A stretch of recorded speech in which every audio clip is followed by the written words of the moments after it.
اللہ کے ہاں انصاف شرط ہے پہلی، کافر انصاف کرے گا باقی رہے گا، مسلمان انصاف نہیں کرے گا مٹ جائے گا۔ کیوں یورپ، امریکہ، فلاں فلاں ان کو عروج ہوا؟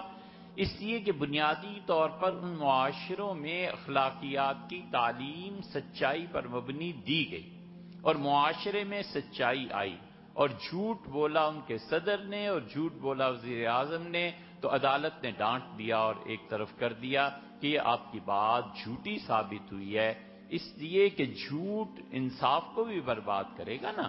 تو پہلی چیز انصاف ہے۔ اللہ نے فرمایا اس عدل کے لیے اللہ نے کتاب کو نازل کیا، انبیاء علیہ السلام کو بھیجا، وانزل معاہم الکتاب، خدا نے اپنی کتاب نازل کی، لیقوم الناس بالقسط، تاکہ اس معاشروں میں انصاف ہو۔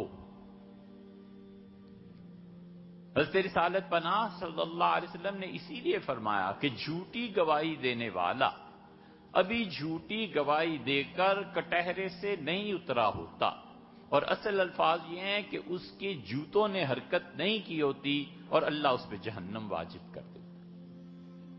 سوسائٹیز جب ایسی بن جائیں کہ پورے شہر میں ایک آدمی سچ کا ساتھ دینے کے لیے تیار نہ ہو اور سچی گواہی نایاب ہو جائے، تو پھر یہ تمنا خلافت اور یہ سب قصے کہانیاں کرتے رہو، پچھلی نسلیں بھی کرتی رہیں۔ اللہ نے سب سے پہلا حکم یہ دیا کہ انصاف۔ اللہ نے کہا کہ شہادت سچی دینا، اگرچہ اس شہادت کی زد میں دو چیزوں کا فرمایا۔ اللہ نے کہا تمہارے ماں باپ ان پہ زد پڑتی ہو جا کے،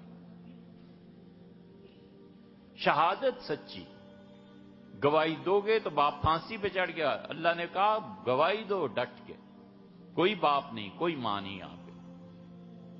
اللہ تعالیٰ نے فرمایا بالوالدین، تو چاہے اس کا نقصان تمہارے والدین کو پہنچے۔